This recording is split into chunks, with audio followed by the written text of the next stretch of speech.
from the Oklahoma Department of Wildlife Conservation, Outdoor Oklahoma.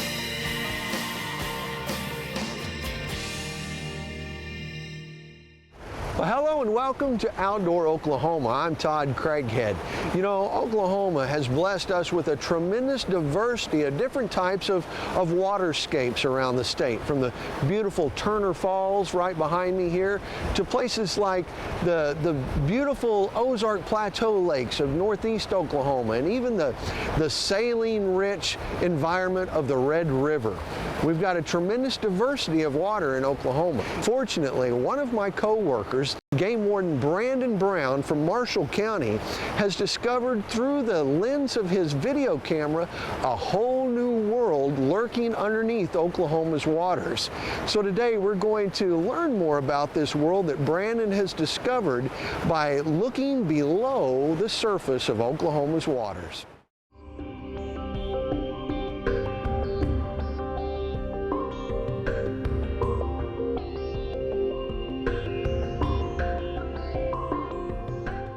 I had grown up in kind of southeastern Oklahoma and had spent a lot of times outdoors, and I really thought I had a pretty good understanding of wildlife and fisheries management and biology, but I realized after I went to college and started work for the wildlife department, there is so much more to it than I ever realized. Really, my education just began when I started work for the department full time.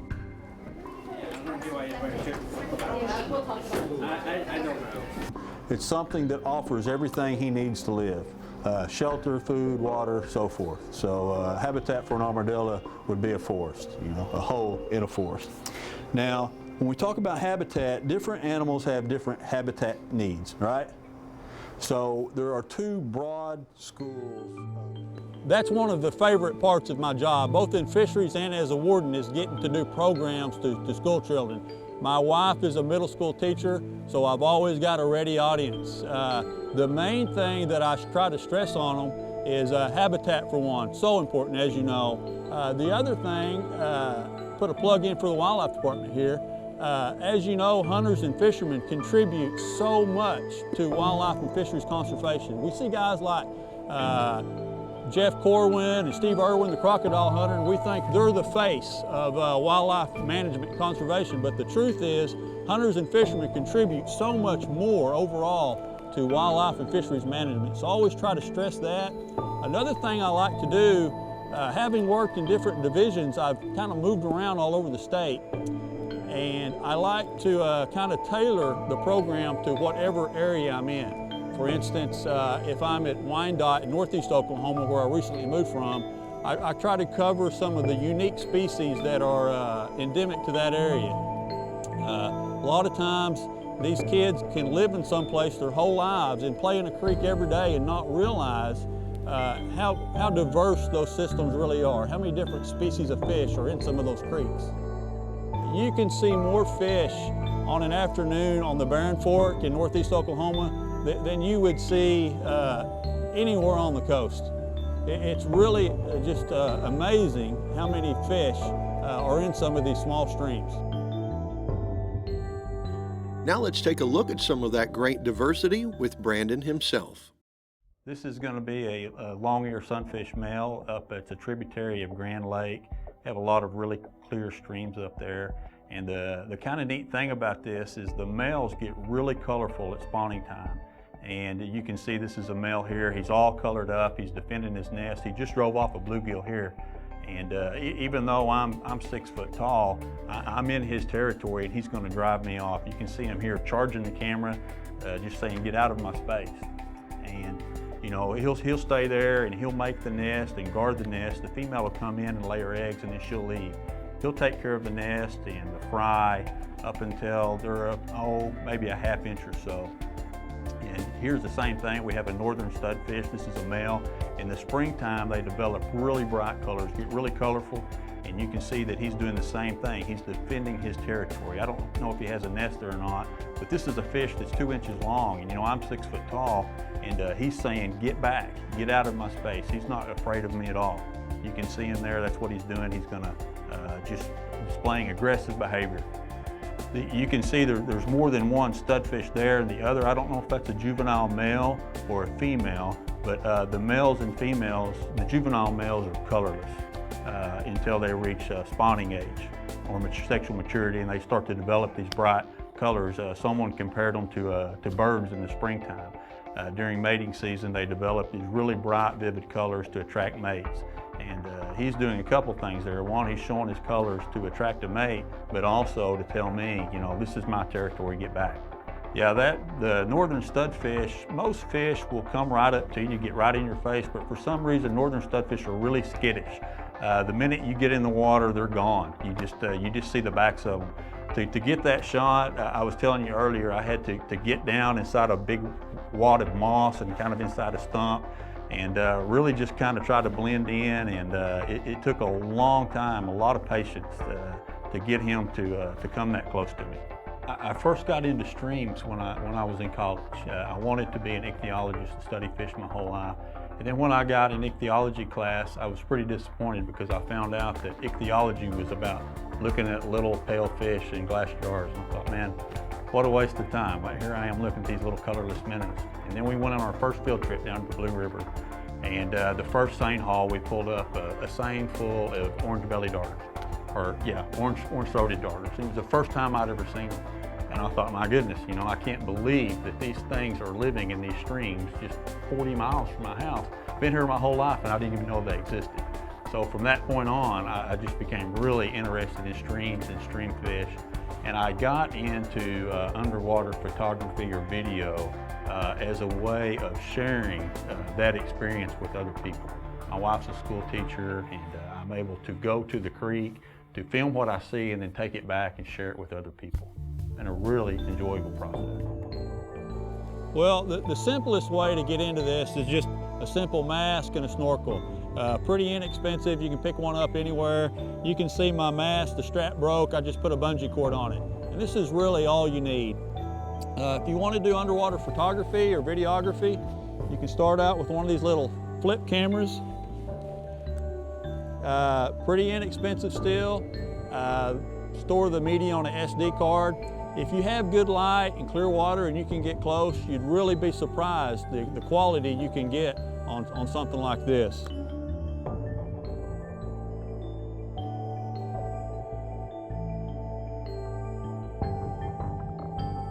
I just want to get better and maybe improve my equipment as I go, but you can start out with a housing. They don't make very many underwater video cameras, so most video cameras have to have a housing. This is a pretty basic housing, it's pretty simple. Basically, it just keeps your camera dry. Housings are rated by their depth. This one's only good to about 20 feet. They have housings that go all the way down to, say, maybe 300 feet. Yeah, that's something I've really just gotten into. I've been doing it about a year, and I started doing it as a way to share what I'm seeing with my friends and to give programs at school. You never know what you're going to see. Every single time I've ever gone underwater with a video camera, I've seen something new. Every time. Whether it's a snake, a beaver, a turtle, you just never know what's going to happen.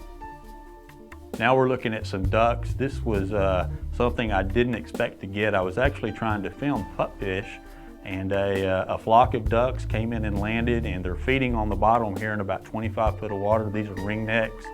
And like I say, I never thought I would have an opportunity to do that.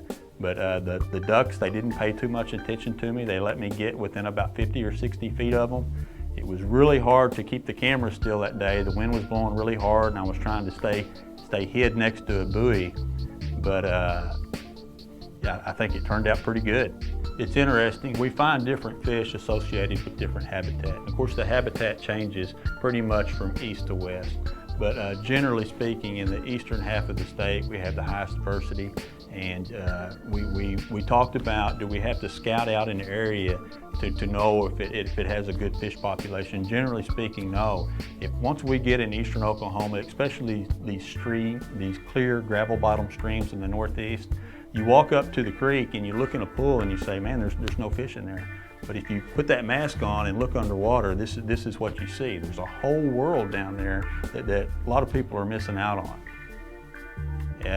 Talking about diversity, as habitat diversity increases, so does species diversity. And some of the streams in central Oklahoma, Blue River, and then the northeast part of the state, it just really is amazing the difference, the variety of fish you can see. In a pool the size of this room, you can see 15 or 20 different species.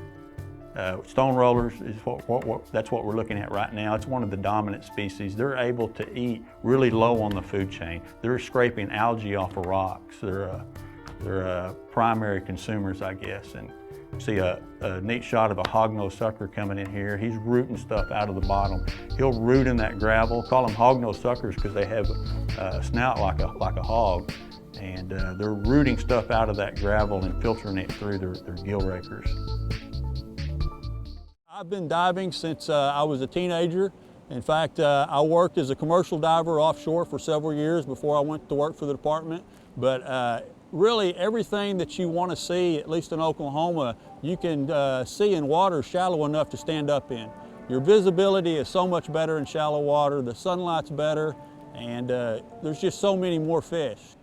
You know, we think of Oklahoma as being a state with a lot of turbid water, and that's true, but there are pockets of clear water throughout the state. In northeast Oklahoma, there are a lot of clear streams, the Barren Fork, Spring Creek, Illinois River, Elk River, and many more. Southwest Oklahoma, someplace you don't really think about diving or snorkeling, but Medicine Creek, there are some springs coming out of the Wichita Mountains, Lake Elmer Thomas. Blue River is good. We have Turner Falls. We have a series of streams and springs at Sulphur. They're scattered throughout the state. And in the southeast, we have the Glover and Mountain Fork. And if you're willing to drive just a little bit into Arkansas, the Cossatot River is really good.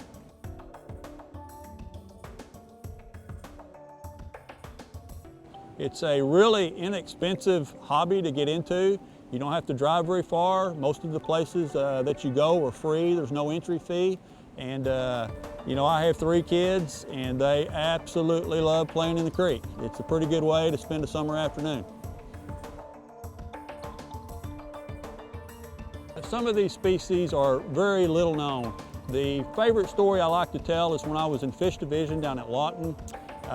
We would take kids on field trips, and these would be kind of city kids who don't get out much, teenagers, you know, 13, 14 years old. They could really care less about a trip to the creek.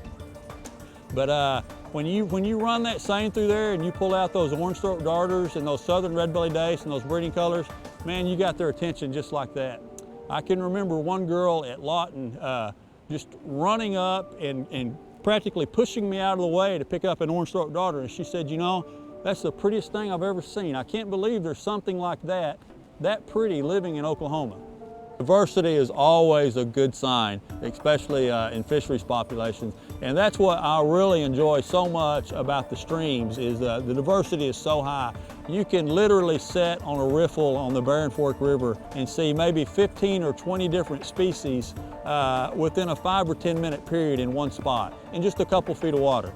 It indicates that you have a really healthy environment. Everything has a niche, it has a role that it fills in nature, and to have a stream with high diversity usually indicates that you've got a pretty good quality system. Everything is in balance.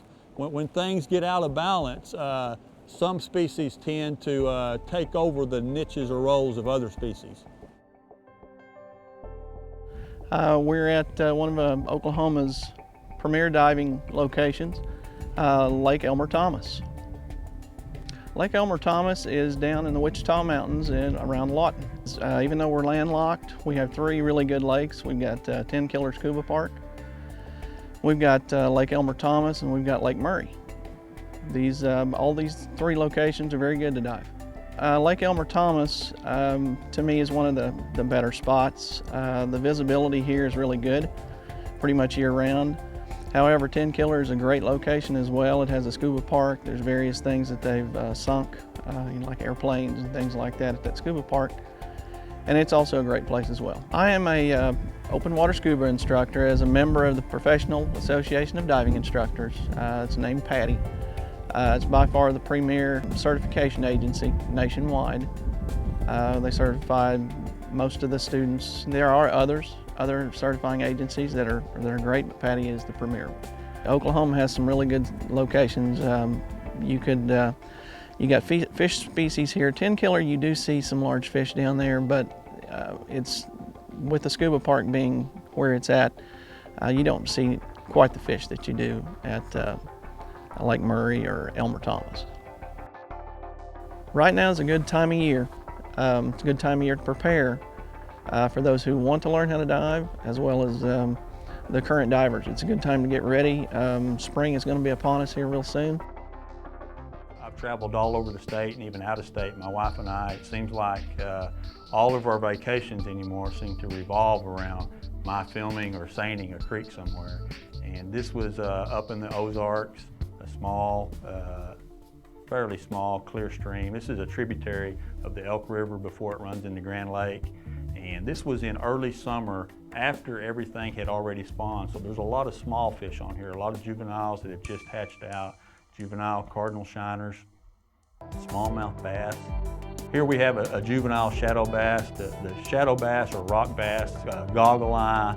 It's one of my favorite stream fish because most people would fish that stream or play in it and would never even know it's there. You don't see them unless you go looking underneath the cut banks and up in the root wads. And they'll just kind of come out of the shadows and come right up in your face. I think we have a shot of that in a minute. This is a juvenile coming out of a rotten stump there.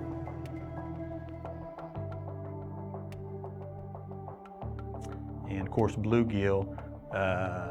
Bluegill are everywhere from southwest Oklahoma, southeast Oklahoma, northeast, or everywhere you go. Here are the shadow bass, the rock bass. You can see they're up underneath this cut bank, and they're just kind of coming out one at a time. They're in these big schools, and they're really curious. They like to get right up in your face. I actually, you can't really tell it by this shot, but I couldn't even see what I was filming there. I just took my arms and stuck the camera underneath the bank, and that's what came out.